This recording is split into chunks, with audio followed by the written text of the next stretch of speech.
Hello friends, welcome to excel in career. So आज हम factorial का कोड देखने वाले हैं। सो बेसिकली सबसे पहले तो हम क्या लिखते हैं, क्लास रिकर्जन। ओके, उसके अंदर एक अपना पब्लिक स्टैटिक वॉइड एबीसी नाम का फंक्शन। ठीक है, इसके अंदर पैरामीटर क्या देना है वो हम देखेंगे। और उसके बाद अपना पब्लिक स्टैटिक वॉइड मेन नाम का फंक्शन। ओके, स्ट्रिंग आर्ग्स लिखेंगे। तो सबसे पहले तो फैक्टोरियल क्या होता है।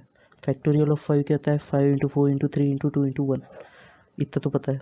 तो बेस कंडीशन तो अपने दिमाग में कुछ आ ही रहा है, ये 0 है 1 कुछ रहा है, तो वैसा कुछ करना पड़ेगा। ठीक है, तो सबसे पहले तो अपन तो इंट n = 5 एक इनपुट ले लेंगे। और अपने को फैक्टोरियल की वैल्यू स्टोर करने के लिए एक फैक्टोरियल तो लगेगा ही, यानी समझ गए अपने को क्या क्या लगेगा। Int n and int factorial का f। ओके, तो अपने को पैरामीटर तो समझ गए क्या लेना है। फिर अभी क्या करना पड़ेगा, n मिल गया अपने को। एंड देन अपन एबीसी फंक्शन को कॉल करेंगे with n and initial factorial value should be 1। Simple सी बात है यार, ये 1 है। ठीक है, और अपन बेस कंडीशन क्या लिखेंगे, इफ़ n == 0 और n == 1। तो क्या आ जाएगा, सिंपल सी बात है, रिटर्न अपने को फैक्टोरियल करना है। या इधर वॉइड है तो अपन क्या करेंगे यहाँ पे, system.out.factorial। ठीक है, अगर वैसा नहीं रहा तो फैक्टोरियल = फैक्टोरियल इंटू n ऐसा कर लेंगे। एंड देन रिटर्न अपने को अभी डबल से एबीसी फंक्शन को कॉल करना पड़ेगा with n-1। And factorial value should B factorial की वैल्यू पहले अपन ने अपडेट कर दी। तो सिंपल सी बात है, अपन ने क्या किया, सबसे पहले मेन फंक्शन कॉल हुआ अपना। यहाँ से चालू होता है मेन फंक्शन। उसने ABC ऑफ 5,1 को कॉल किया है। ABC ऑफ 5,1 गया यहाँ पे। ABC ऑफ 5,1 में देखा n = 0 1 है क्या, नहीं है, तो वो ये प्रिंट तो करेंगे नहीं, ये कंडीशन सेटिस्फाइड नहीं हो रही। तो फैक्टोरियल की वैल्यू क्या हो गई, फैक्टोरियल इंटू 1। यानी उसने क्या कॉल कर दिया, ABC ऑफ 4,5। तो वैसे ये इसने कॉल कर दिया, डबल से रन होगा ABC of 3,20, ABC of 2, ABC of 2, sorry आपको समझा कि नहीं, डबल से एक बार देख लेता हूँ। सबसे पहले तो ये मेन फंक्शन कॉल किया, उसके बाद से उसने सबसे पहले तो मेन फंक्शन कॉल यहाँ से होगा कॉल। ठीक है, तो सबसे पहले तो ABC ऑफ 5,1 कॉल होगा। ABC ऑफ 5,1 जैसे ही हुआ इधर आएगा, वो कॉल करेंगे, देखेंगे नहीं सेटिस्फाइड हो रही है, तो ABC ऑफ 5,1 फैक्टोरियल निकाल लेंगे। एंड देन ये कॉल करेंगे ABC ऑफ 4,5, ये कॉल करेंगे ABC ऑफ 2,60, ABC ऑफ 1,120। ये ABC ऑफ 1,120 कॉल करेंगे, तो यहाँ पे देख लेंगे वो कि n = 1 है, तो सिंपली 120 प्रिंट करा देंगे फैक्टोरियल की वैल्यू जो भी है। और ये क्या है, बस यहाँ पे फंक्शन तो ख़त्म हो गया। ये रिटर्न कर देंगे इसको, क्योंकि अपन ने यहाँ पे रिटर्न लिख दिया है, ये रिटर्न कर देंगे इधर। इसके आगे कुछ है नहीं, यानी ये रिटर्न हो जाएगा, ये रिटर्न हो जाएगा, ये रिटर्न हो जाएगा, ये मेन फंक्शन के पास आ जाएगा। सो आई थिंक तुमको लॉजिक समझ में आ गया होगा। बहुत ईजी लॉजिक है। अगर यहाँ पे मैं इंट लिखता हूँ, ठीक है, तो तुम ही सोचो कैसा होगा। तो सिंपल सी बात है यार, अपने को यहाँ पे ये लिखने की गरज नहीं है। यहाँ पे अपन रिटर्न करेंगे फैक्टोरियल, ठीक है, और यहाँ पे अपन रिटर्न करेंगे ये ABC ऑफ n-1। ओके, और यहाँ पे अपन रिटर्न करने के बाद में इसको system.printout ऐसा करना पड़ेगा, या कि फिर इंट a कुछ भी एक वैल्यू लेके इसमें स्टोर कर देंगे एंड a को प्रिंट करा देंगे। सो आई थिंक तुमको इतना समझ में आने को ना। तो अपन इसका एक स्टैक का देख लेते कैसा रन होगा। सबसे पहले तो अपना मेन फंक्शन रन होगा, ठीक है। उसके बाद उसने ABC 5,1 को कॉल किया। ABC ऑफ 5,1 ने किसको कॉल किया, ABC ऑफ 5,1 ने रिटर्न कर दिया, ये रिटर्न कर दिया, यानी ये स्टैक से चल जाएगा। मैं तुमको बहुत बार समझा चुका हूँ, ये 4,5 ये कॉल होगा। तो आई थिंक ये तुमको समझ में आ गया होगा इंट, क्योंकि मैंने 2-3 बार बता दिया है कि ABC ऑफ 4 अब ये रिटर्न कर देंगे, यानी ABC ऑफ 3,20, यानी ये रिटर्न कर रहा है, यानी डायरेक्ट वैल्यू फिर ये ऐसा ऐसा आगे चल जाएंगे ABC ऑफ, यानी एक टाइम पे वैल्यू आ जाएंगे ABC ऑफ 1,120। वो देखेंगे कंडीशन सेटिस्फाइड हो गई है, तो रिटर्न कर देंगे 120। ये 120 डायरेक्ट इधर आ जाएगा मेन फंक्शन के पास, क्योंकि ये हर एक स्टेप में इसको ही रिटर्न कर रहा है ये। ओके, सो आई थिंक आपको समझ में आ गया होगा। अब नेक्स्ट क्वेश्चन देखेंगे हम फिबोनाची का, ठीक है। तो फिबोनाची सीक्वेंस क्या होती है?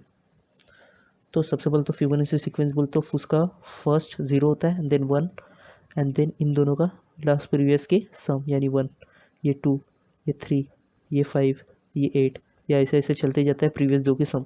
ठीक है, तो अपने को क्या है, फिबोनाची सीक्वेंस प्रिंट कराने का है। फॉर एग्जांपल उसने n इज इक्वल टू 5 बोला, तो फर्स्ट 5 अपने को प्रिंट कराने का है। ठीक है, तो for n is equal to 5 के लिए अपने को 5 प्रिंट कराना है, और ये अपन रिकर्शन से करने वाले। तुमको लूप से तो करना बहुत ईजी है वो, ठीक है, रिकर्शन से कर लेंगे अभी ये।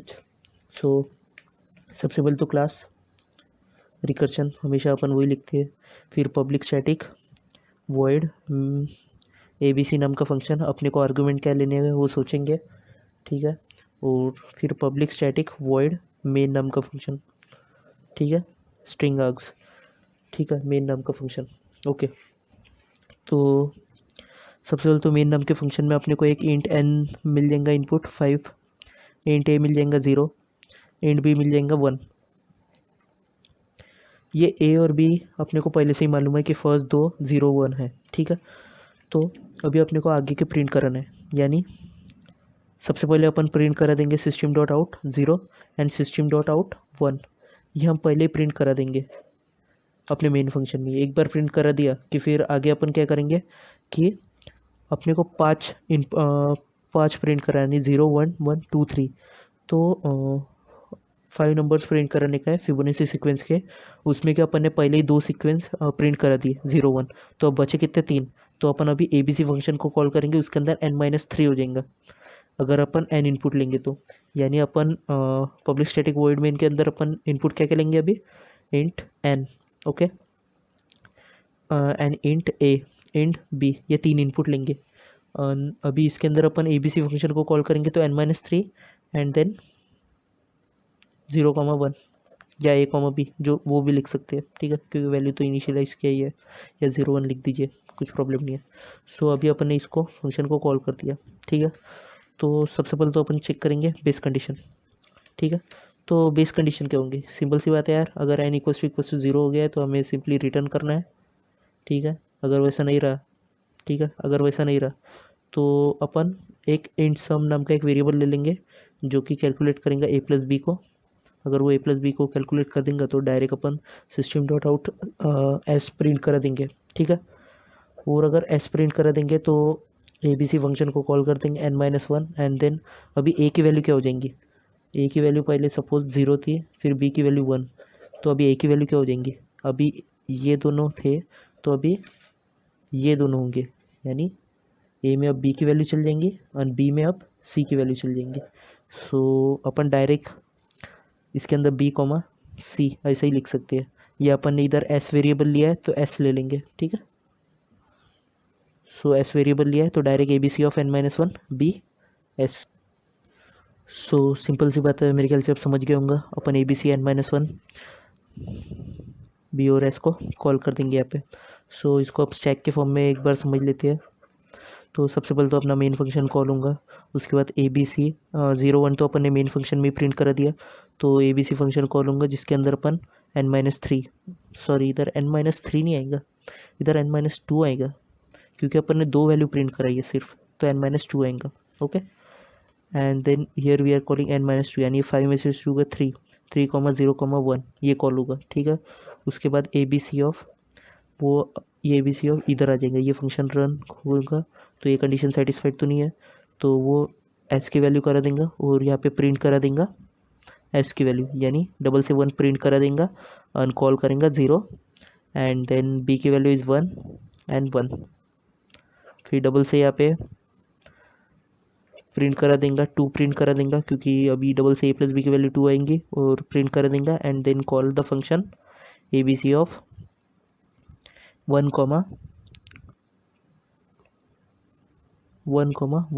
2। ओके, सो अभी ABC से वो प्रिंट करा देगा, जो भी वैल्यू आएंगे, अभी 3 वैल्यू आएंगी तो उसको प्रिंट करा देगा, एंड ये आ जाएगा, अभी 0 आ जाएगा n की वैल्यू, तो ये यहाँ पे आएंगे तो रिटर्न कर देगा। फिर ये एक बार रिटर्न कर दिया तो ये आ जाएगा, इधर आ जाएगा, इसके आगे तो कुछ है नहीं, तो वो भी रिटर्न, सीधा मतलब रिटर्न है, वॉइड है, तुमको मैंने बहुत बार बता दिया है, रिटर्न है, ये मेन फंक्शन के पास आ जाएगा। सो सिंपल सा लॉजिक था। So I think you understand that how is it this. So अभी अपन आगे बहुत डिफ़िकल्टी लेवल बढ़ेंगे. So you can watch my videos if you want. Okay.